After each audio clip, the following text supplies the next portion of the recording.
Bonsoir à tous et bienvenue sur D8 pour un nouveau voyage au bout de la nuit, une nouvelle soirée littéraire. Alors ce soir, nous allons poursuivre la lecture de Histoire véritable, qui est un manuscrit écrit par le philosophe Montesquieu entre 1730 et 1738. La plupart de ses écrits ont un message et nous ramènent à la philosophie de Montesquieu avec ses réflexions morales et politiques. Dans ses fictions s'incorpore la satire sociale. Enfin, mais faut-il le souligner, le charme et la plume du conteur agit toujours, et ces textes trouvent encore une résonance aujourd'hui. Nous allons donc passer à la lecture. N'hésitez pas à réagir sur les réseaux sociaux #VBN ainsi que sur notre page Facebook Voyage au bout de la nuit. Nous allons passer à la lecture.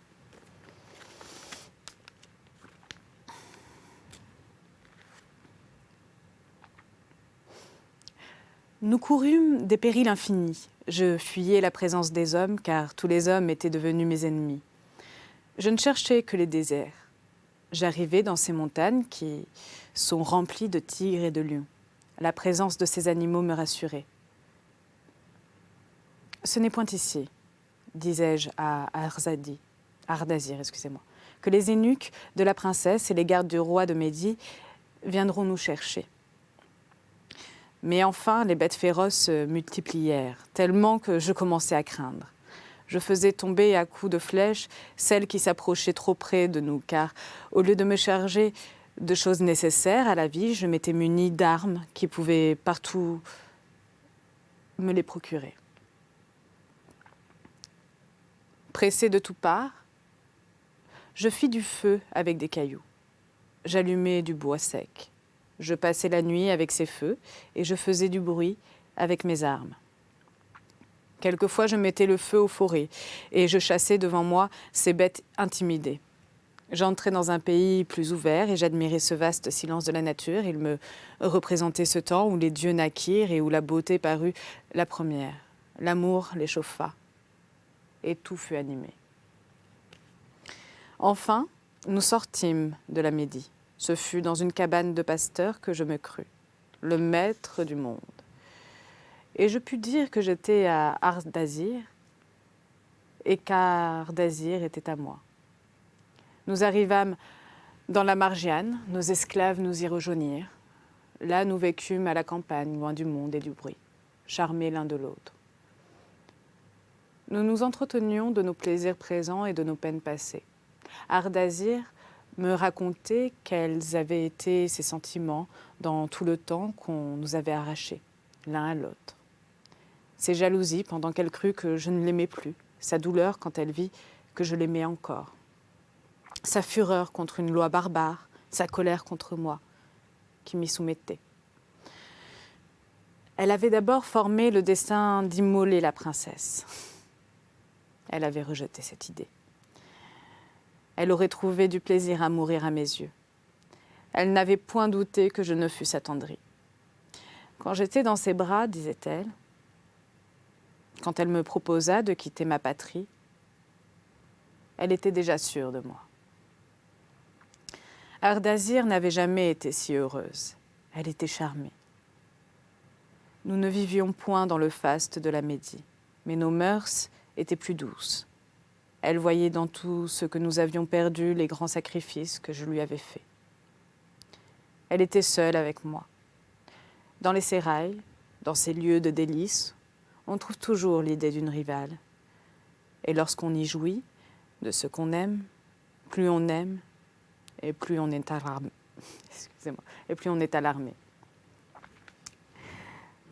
Mais Ardazir n'avait aucune défiance. Le cœur était assuré du cœur. Il semble qu'un tel amour donne un air riant à tous ceux qui nous entourent, et que parce qu'un objet nous plaît, il ordonne à toute la nature de nous plaire. Il semble qu'un tel amour soit cette enfance aimable devant qui tout se joue et qui sourit toujours.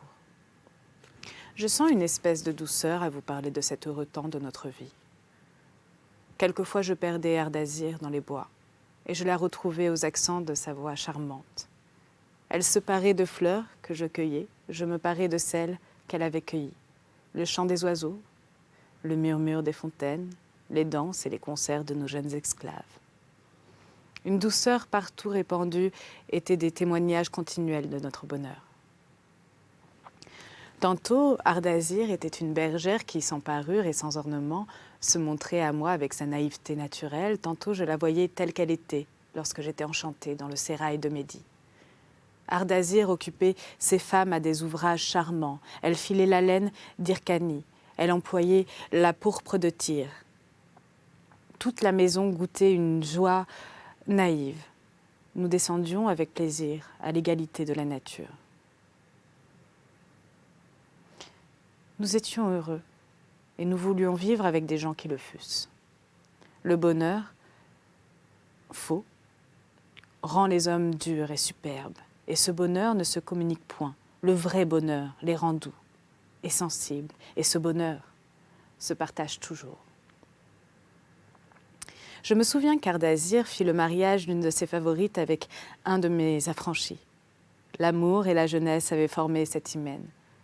La favorite dit à Ardazir « Ce jour est aussi, madame,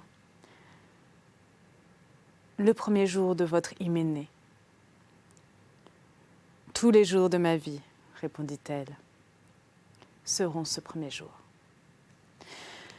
Vous serez peut-être surpris qu'exilé et proscrit de la Médie, n'ayant eu qu'un moment pour me préparer à partir, ne pouvant emporter que l'argent et les pierreries qui se trouvaient sous ma main, je pusse avoir assez de richesses dans la Margiane pour y avoir un palais, un grand nombre de domestiques et toutes sortes de commodités pour la vie.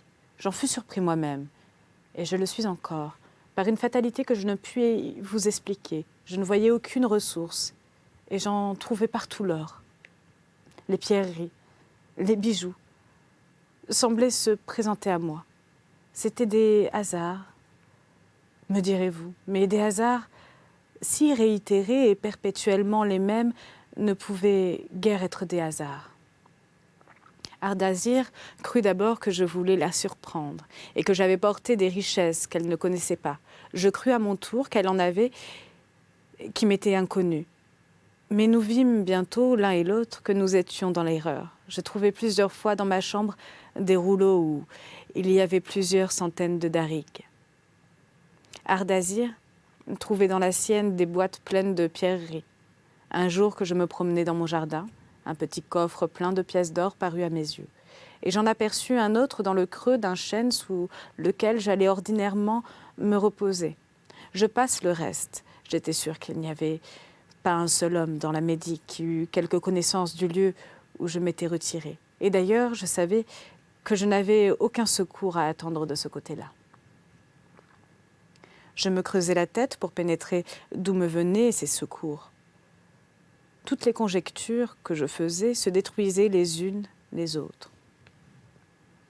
On fait, dit Aspar, en interrompant Arzas, des contes merveilleux de certains génies puissants qui s'attachent aux hommes et leur font de grands biens. Rien de ce que j'ai ouï dire là-dessus n'a fait impression sur mon esprit. Mais ce que j'entends m'étonne davantage. Vous dites ce que vous avez éprouvé et non pas ce que vous avez ouï dire. Soit que ces secours, reprit Arzas, fussent humains ou surnaturels, il est certain qu'ils ne me manquèrent jamais et que de la même manière qu'une infinité d'hommes trouve partout la misère, je trouvais partout la richesse. Et ce qui vous surprendra, elle venait toujours à un point nommé. Je n'ai jamais vu mon trésor prêt à finir, qu'un nouveau n'est d'abord reparu. Tant l'intelligence qui veillait sur nous était attentive. Il y a plus. Ce n'étaient pas seulement nos besoins qui étaient prévenus, mais souvent nos fantaisies. Je n'aime guère, ajouta-t-il, à dire des choses merveilleuses. Je vous dis ce que je suis forcé de croire et non pas ce qu'il faut que vous croyiez. La veille du mariage de la favorite, un jeune homme beau comme l'amour vint me porter un panier de très beaux fruits. Je lui donnai quelques pièces d'argent, et il les prit, laissa le panier, sortit et ne parut plus. Je portai le panier à Ardazir. Je le trouvai plus pesant que je ne pensais. Nous mangeâmes le fruit, et nous trouvâmes que le fond était plein de darics. C'est le génie, dit-on dans toute la maison, qui a apporté un trésor ici pour les dépenses des noces. Je suis convaincue, disait Ardazir, que c'est un génie qui fait ses prodiges en notre faveur. Aux intelligences supérieures, à nous rien ne doit être plus agréable que l'amour. L'amour seul a une perfection qui peut nous élever jusqu'à elle.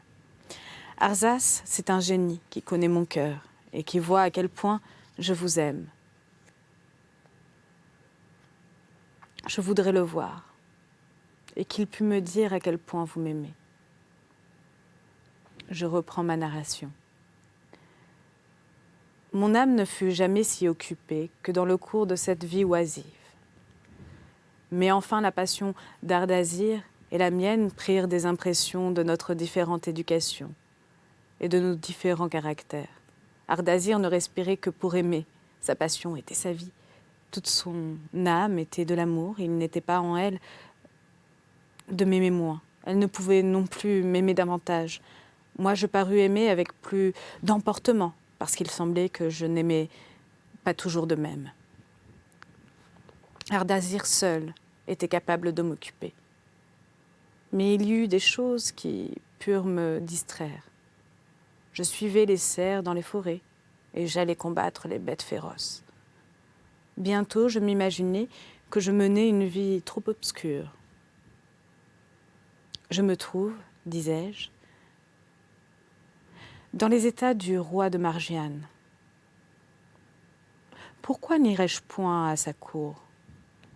La gloire de mon père venait s'offrir à mon esprit. C'est un poids bien pesant qu'un grand nom à soutenir. Quand les vertus des hommes ordinaires sont moins le terme où il faut s'arrêter que celui dont on doit partir. Il semble que les engagements que les autres hommes prennent pour nous soient plus forts que ceux que nous prenons pour nous-mêmes. Quand j'étais en Médie, disais-je, il fallait que je m'abaissasse et que je cachasse, avec plus de soin, mes vertus que mes vices. Si je n'étais pas esclave de la cour, je l'étais de sa jalousie. Mais à présent que je me vois maître de moi, que je suis indépendant parce que je suis sans patrie, libre au milieu des forêts comme les lions, je commencerai à avoir une âme commune si je reste un homme commun. Je m'abandonnais à ces pensées. Quelquefois, mon ambition était irritée par mon amour même. Je crus que je serais plus digne d'Ardazir, et malgré ses prières, malgré ses larmes, je l'ai quitté. Je ne vous dirai point l'affreuse violence que je me fis.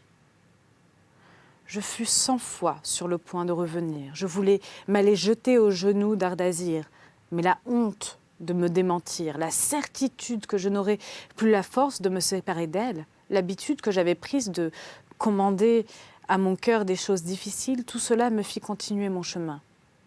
Je fus reçu du roi avec toutes sortes de distinctions. À peine eus-je le temps de m'apercevoir que je fusse étranger. J'étais de toutes ces parties de plaisir, et il me préféra à tous ceux de mon âge, et il n'y eut point de rang ni de dignité que je ne pusse espérer en Margiane. J'eus bientôt une occasion de justifier ses faveurs. La cour de Margiane vivait depuis longtemps dans une profonde paix. Elle apprit qu'une multitude infinie de barbares s'était présentée sur les frontières, qu'elle avait taillé en pièces l'armée qu'on lui avait opposée et qu'elle marchait à grands pas vers la capitale. Quand la ville aurait été prise d'assaut, la cour ne serait pas tombée dans une plus affreuse consternation. Ces gens-là n'avaient jamais connu que la prospérité. Ils ne savaient pas distinguer les malheurs d'avec les malheurs, et ce qui peut se rétablir avec ce qui est irréparable. On assembla à la hâte un conseil, et comme j'étais auprès du roi, je fus de ce conseil. Le roi était éperdu, et ses conseillers n'avaient plus de sens. Il était clair qu'il était impossible de les sauver, si l'on ne leur rendait le courage. Le Premier ministre ouvrit les avis. Il proposa de faire sauver le roi et d'envoyer au général ennemi les clés de la ville. Il allait dire ses raisons et tout le conseil allait les suivre. Je me levai pendant qu'il parlait et je lui tins ce discours. « Tais-toi, car si tu dis encore un seul mot, je te tuerai. Il ne faut pas qu'un roi magnanime et tous les braves gens qui sont ici perdent un temps précieux à écouter tes lâches conseils. » Et me tournant vers le roi, « Seigneur, un grand État ne tombe pas d'un seul coup. Vous avez une infinité de ressources et quand vous n'en aurez plus, vous délibérerez avec cet homme si vous devez mourir ou suivre de lâches conseils. Amis, je jure avec vous que nous défendrons le roi jusqu'au dernier soupir. Suivons-le, armons le peuple et faisons-lui part de notre courage. » On se mit en défense dans la ville. Et je me saisis d'un poste au dehors avec une troupe de gens d'élite composée de margiens et de quelques braves gens qui étaient à moi. Nous battîmes plusieurs de leurs partis. Un corps de cavalerie empêchait qu'on ne leur envoyât des vivres. Ils n'avaient point de machine pour faire le siège de la ville. Notre corps d'armée grossissait tous les jours. Ils se retirèrent à la Margiane. Ils se retirèrent et la Margiane fut délivrée. Dans le bruit et le tumulte de cette cour, je ne goûtais que de fausses joies. Ardazir me manquait, partout.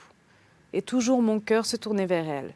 J'avais obtenu mon bonheur et je l'avais fui. J'avais quitté des plaisirs réels pour chercher des erreurs. Ardazir, depuis mon départ, n'avait point eu de sentiment qui n'eût d'abord été combattu par un autre. Elle avait toutes les passions. Elle n'était contente d'aucune. Elle voulait se taire, elle voulait se plaindre. Elle prenait la plume pour m'écrire. Le dépit lui faisait changer de pensée. Elle ne pouvait se résoudre à me marquer de la sensibilité, encore moins de l'indifférence. Mais enfin, la douleur gagna toute son âme, fixa ses résolutions, et elle m'écrivit cette lettre. Attention.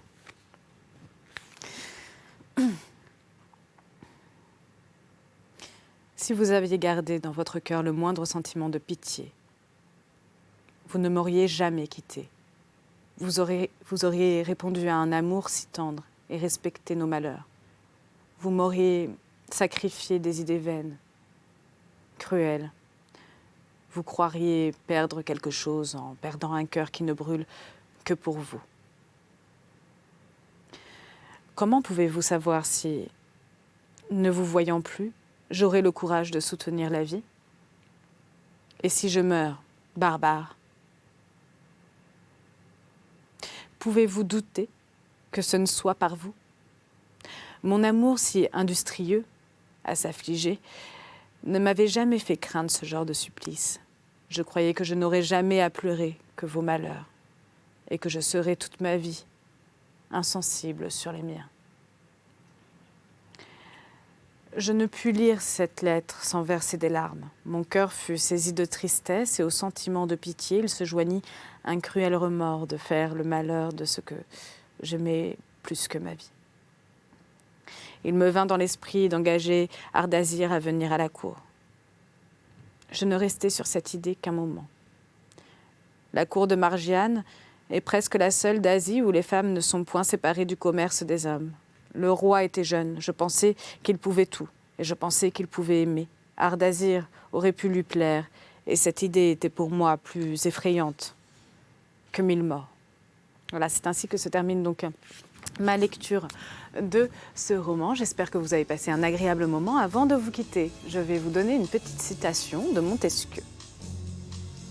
Quand on veut gouverner les hommes, il ne faut pas les chasser devant soi.